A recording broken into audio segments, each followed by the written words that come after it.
Toyға жиналған ағайын туыс бауыр, құда жекжат, дос жаныңдар. Бүгін Орекеңнің шаңырағында үлкен қуаныш басталғалы тұр. Бүгін думан күн. Бүгін ұлы күн деп атаса болады. Сондықтан қадірмендіде қасиетті киелі ағайындарымыз әрбір хабарланған орындықтарға барып жайғасуларын сұранамыз. Құданы құдайдай сыйлаған халықпыз. Сондықтан осы әулеттің барлық құдалар, құдағи, құдаша, құдабалдар дастарханның сол қанатындағы төрдегі бірінші үстелдің артына жайғасыңыздар. Кәнігі өзіңіздер, қадірменді құдалар, құдағилар, құдашалар, құдабалдар дастарханның оң қанатына біріктеп әрбір столды толтырып жайғаса бересіздер.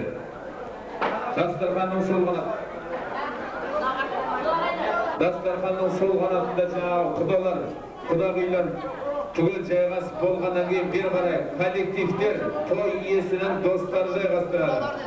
Бері қарай тағы да туысқандар, ауылдастар, құдай қоңсылар жайғаса береді.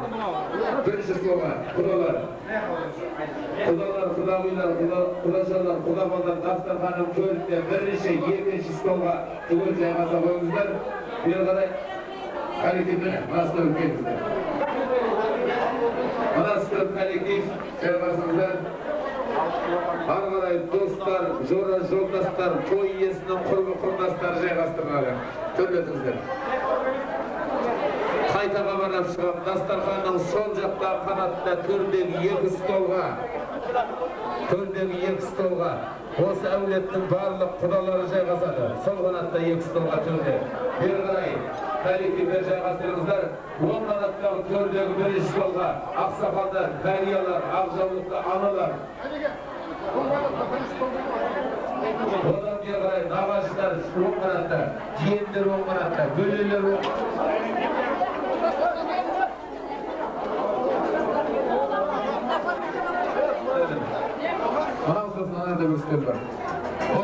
сол қанаттағы столдарға достарының сол қанаты төрдегі бірінші, екінші столдар құдалар.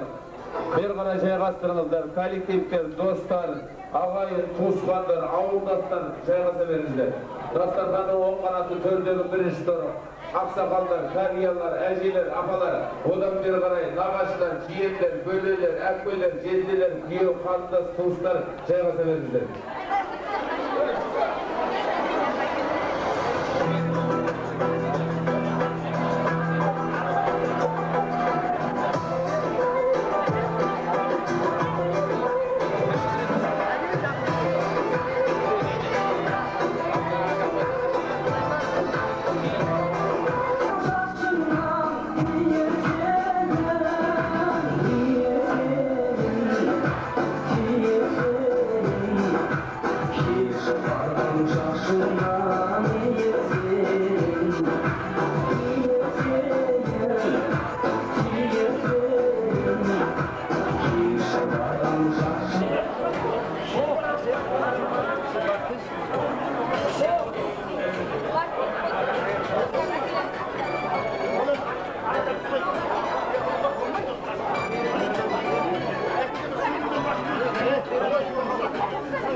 Sizlerge sevk olsun.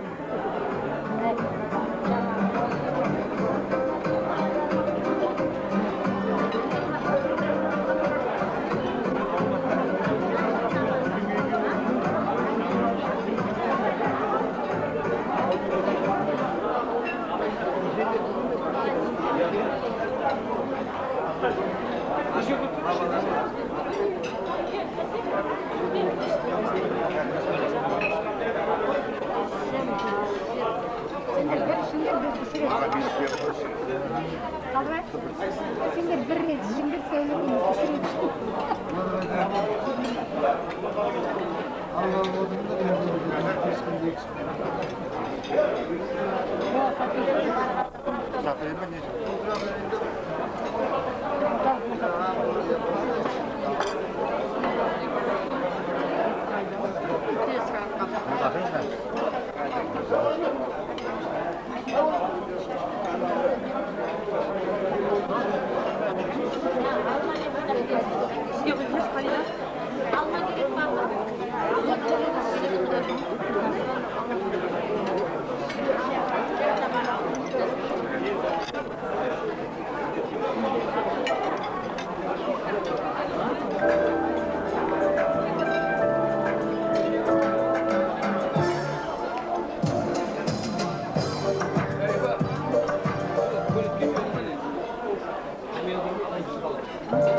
Туыс бауырлар, құда жекжат дос жыраңдар, тыныштық сақтайық бір мен бер қараңдар. Шіркін дүние-ай, адам бар мекен өмірде арманы жоқ. Кейбіреулердің тірлігі бітпейді, дәрмені жоқ. Жер жүзін қаншаралап шықсаңдағы бір адам таба алмайсың, арманы жоқ деді. Оразбек ағамыз Қарлығаш апамыздың шаңырағында бүгін үлкен қуаныш. Бүгін туған күн, бүгін думан күн, қадірменді ағайындар. Осы бүгінгі қуаныш иелерін алғыстың асқарына шығып, туған күн көпшілікпен бірге сіздермен бөлісіп өткізсек деген ниеті болған екен. Ал енді алғыстың асқарына шыққанда ел ағасы атанып атқан Орекеңді ағамызбен бірге біз құрмет, қошемет көрсетіп орнымыздан тұрып неге қарсы алмасқа. Осындай той жұғысты болсын ағайындар. Алла деп көтерсем білегімді, Құдай-ау берсең бер тірі кезде тілегімді. 18 мың ғаламның падишасын нәсіп етіп, той берді Құдайға шүкір жарлардай жүрегімді деп. Орнымыздан көтеріліп Орекеңмен Қарлығашты қарсылай қадірмен ағайындар. Шапалақ қошемет.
Sürükle çıkmasanga keyifli derler.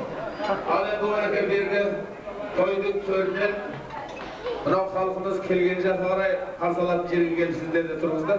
Кән немерелермен тұра ойыңдар, бәрекелді. Ой, бәрекелді. Қадірменді ағайындар, осы тойымызды бастамасы болын, біз біреудің шаңырағында не болып жатқанын білмейміз, бірақ өмірдің қызығы немеремен, шөберемен дейді. Сондықтан Орекеңмен Қарлығаш апамыз мінекей туған күн жасап көпшілікпен біргеміз деді. Сол осы тойды жасайтын кезде не қыламыз, туған күнді өткіземіз бе деп ақшаны қайтесің деді. Соған жаратайық та ондай да мұндай деген әңгімелер болуы мүмкін. Үйде айқай-шу ұрыс болу, сосын мыналар миын ашқасы бар далаға шығып кетіңдер деп ұрсатты балдарға, иә?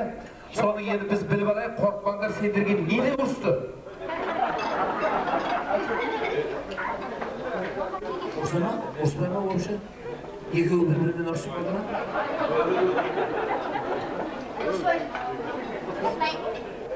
Біздің ата-апамыз өте бақытты, олар бір-біріне тату тәтті тұрады. Тату тәтті тұрады дейді.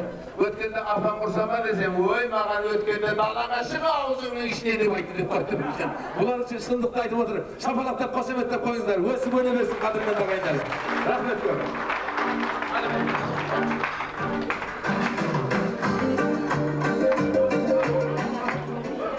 Алғысқа Орекеңде келді бүгін.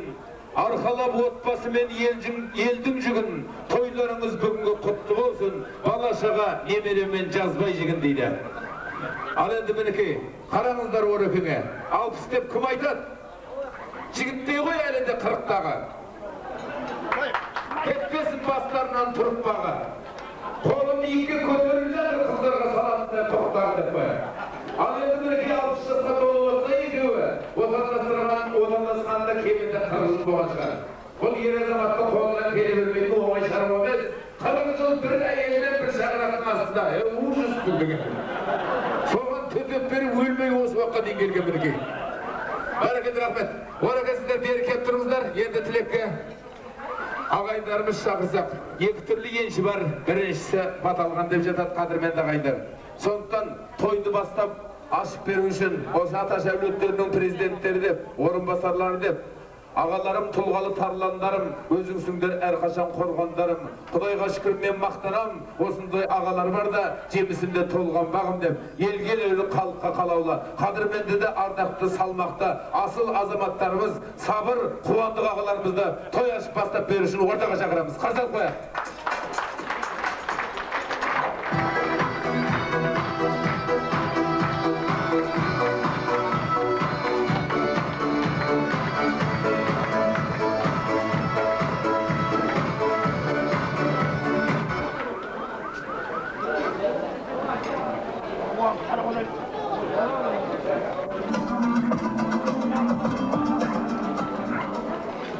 Қадірменді ағайындар, сөз тыңдалмаса атасы өліп түгін.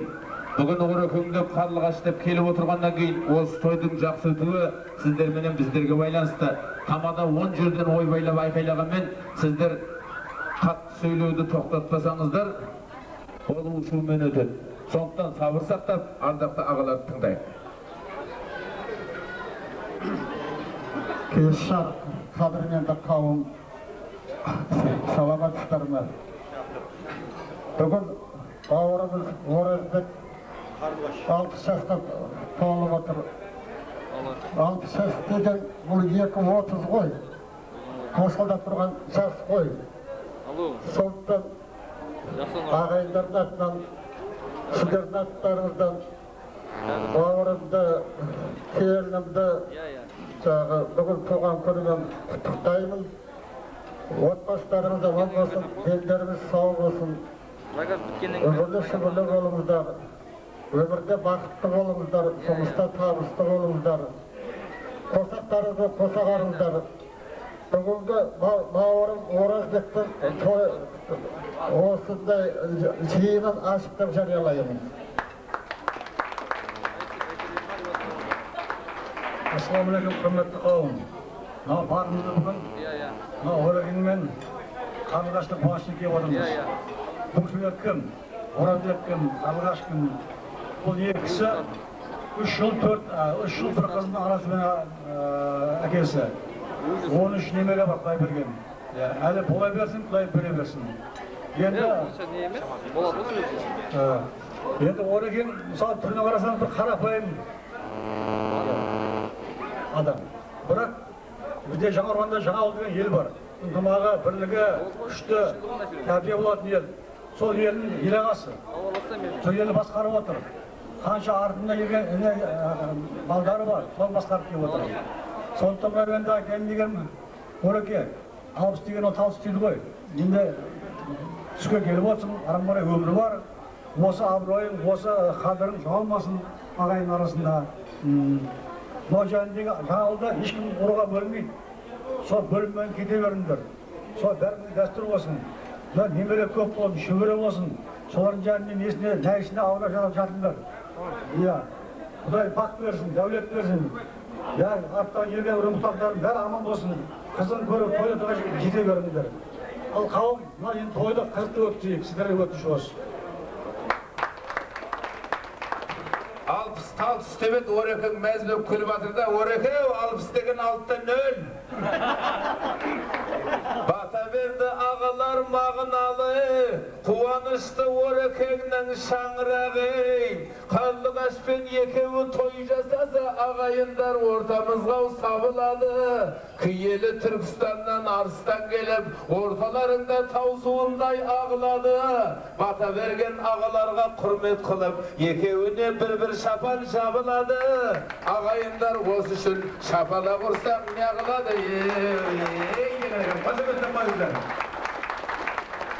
Бәрекелді рахмет. Ал қадірменді ағалар, мынау Жаңақорған, Қызылорда, Түркістан елдерін аралап оборотта жүрген шапандарыңыз құтты болсын еттім. Ал музыкамен қошеметтеп шығарсыздар, қадірменді ағайындар.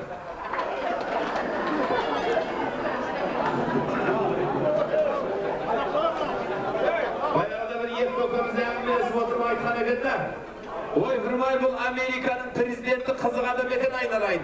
Ақшасы көп 250 миллион долларға бір атомный бомбаны жасап, тексеру үшін апарып мұхитқа тастай салады екен десе, құлағы шалып қалған бір әжеміз ұшып тұрып айтады дейді, сіз қалған қып-қызыл ақша екен ғой, біздің әуліге әкеп тастамаймын деп.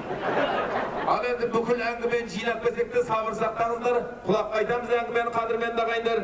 Бүгін той, бүгін қуанышты күн. Жақсылықтарыңыз мінекей ескерілетін нәрсе. Өткенде бір тойда ағамыз әйеліне айтады дейді, ей, мен сені білем, ана келген қонақтар той болғасын ертең қайтатын нәрсе бұл деген. Той қазына, қолыңа бірдеңе ұстатса, мыңқиып тұра бермей, рахмет, тойыңда қайтсын деп айт депті. Бір сағаттан кейін кеп, әй, неғып атсың десе, беріп атың депті, сен не деп атсың, не деймін мен, Құдайдан қайтсын деп атың депті. Сол айтпақшы, мынау жақсылықтарыңыз Құдайдан қайтсын, қадірменді ағайындар. Ал енді сөз ретімен беріледі, барлығы кезекпен кезек келеді. Өткенде біреу есігін алдында отырса, бір сәсеті әйелімен екеуі телевизордың екі жағынан көтеріп кетіп тұрады дейді коробкада. Анау не? Телевизор, қайға апарасың? Сәкеңнің тойына апаратың депті. Жарайды деп. Сон далада 2 сағаттан кейін телевизорды көтеріп екеуі қайтып келеді дейді. Ай, Құдай сақтасын, той болған жоқ па десе, той болды. Сізге сөз берген жоқ, мен де берген жоқпын деп. Ал енді ондай болмай, бүгін Құда қаласа жүрегіміз бір, тілегіміз бір, қасиетіміз бір, киеміз бір. Бүгінгі тойға айтар ақ тілегіміз бір, сыр елі, жыр елі, қасиетті осы ауыл тұрғындары үшін бір ду қол шапалақ жасап қойыңыздар, тойды өткізейік.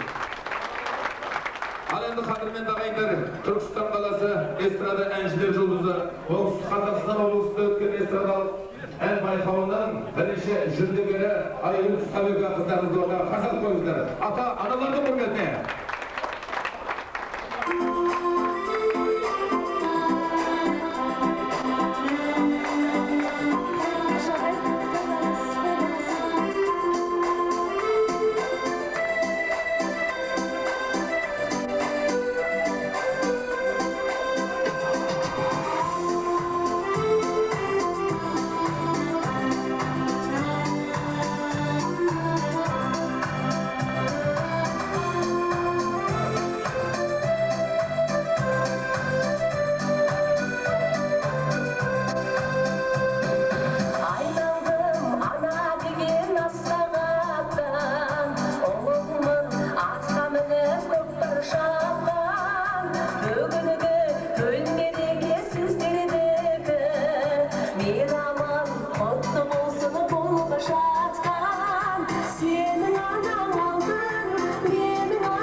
Осы қызды менің әйелім деп ойлап қалады көбісі негізі.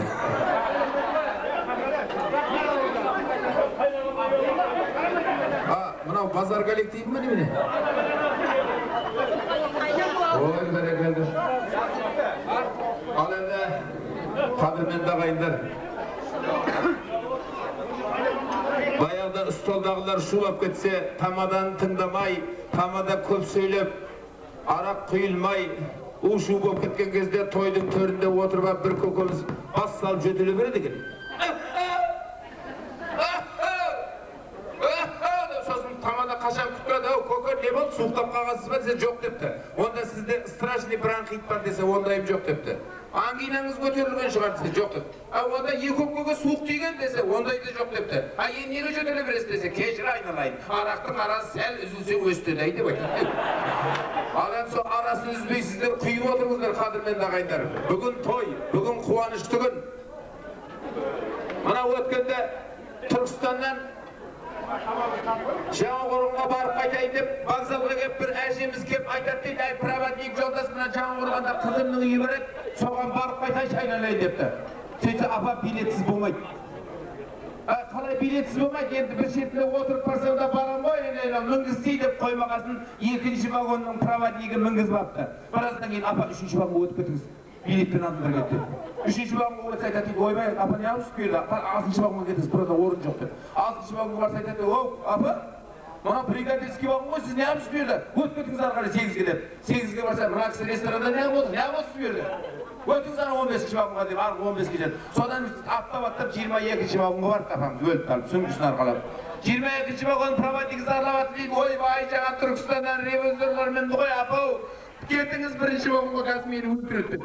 Сонымен аттап өліп қалып бірінші вагонға жетіп терезеден қарап қалса, пойыз Жаңақорғанға келіп тұр дейді әйел. Сөмкесін арқалап, ақылап, үкілеп бірінші вагоннан түссе, бағанағы екінші вагондағы проводник, апа, қалай жеттіңіз депті. Жеп жеттіңіз сызар, пойызға мініп деген аты болмаса, Жаңақорғаннан жаяу өліп түскен. Ал енді бүгін мынау той деген аты бар қадірменді ағайындар. Сондықтан бүгін аянбай, жақсылап, осы өрекеннің қарлығаштығын құрметіне аласыздар.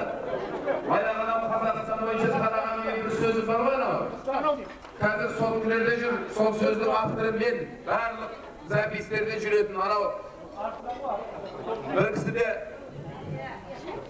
қонақтармен танысып қойыңыздар десе, Тұрғанбай деп біреу атын беріпті. Біреу Бегалын деп береді атын. Біреу Аға Сейіт Ахмет дейді, біреу Оразбек Жұмәділі деп қамсылатса, бір кісі атын айтпапты. Көке, атыңызды айтсаңшы десе, айбеттеңіздер, менің атым Қарлығаш депті. Сосын біреу қарап тұрмай, ойбай, Қарлығаш деген әйелдің аты емес пе деп қойып қапты. Сөйтсе ол кісі ашуланып айтады дейді, не сонда Қарлығаштың еркегі болмай ма не? Ал енді бүгін Қарлығаш еркегімен екеуі той жасап жатыр қадірменді ағайындар сіздердің орталарыңызда. Ал енді бүгін осындай тойда қалай қалмасқа? Ана өткенде біреудің күйеуі үйінде ішіп мас болып жатса, әйел айтады дейді, Құдай-ай, сенен құтылатын күн бар ма жоқ па, өмірімнен қазығы болдың ғой, Құдай-ау, арағыңды шамалы тоқтатсаң қайтеді, бетіңе сызғырау сен бері қарашы енді. Осы кешегі бір апта бойы ішкен арағың бар ма депті. Соның бөтелкесін өткізіп, бүгінгі соңғы нанды соған әкеп отырмын депті әйелі. Сөйтсе күйеуі айтады дейді, ой атаң әлі мен арақ ішпесем аштан өледіңіз. Оның өзінің пайдасы бар да сонда ішкеннің семьяға. Тәкішті ол ұрса бермеу керек еркекке іштік ішпедін деп. Ал әйтпесе әйел ұрыс шығарам десе демде, әйелдің қолында тұр. Өткенде бір жігіт үйіне кіріп келсе әйелі шаршап келдің ба деп, ойбай мынау немене деп иығынан бір қара шаш тауып апты осындай 25 сантиметр. Ойбай мына қара келіншекті қаяқтан тапқансына бетіңнің атасына айуан шошқа.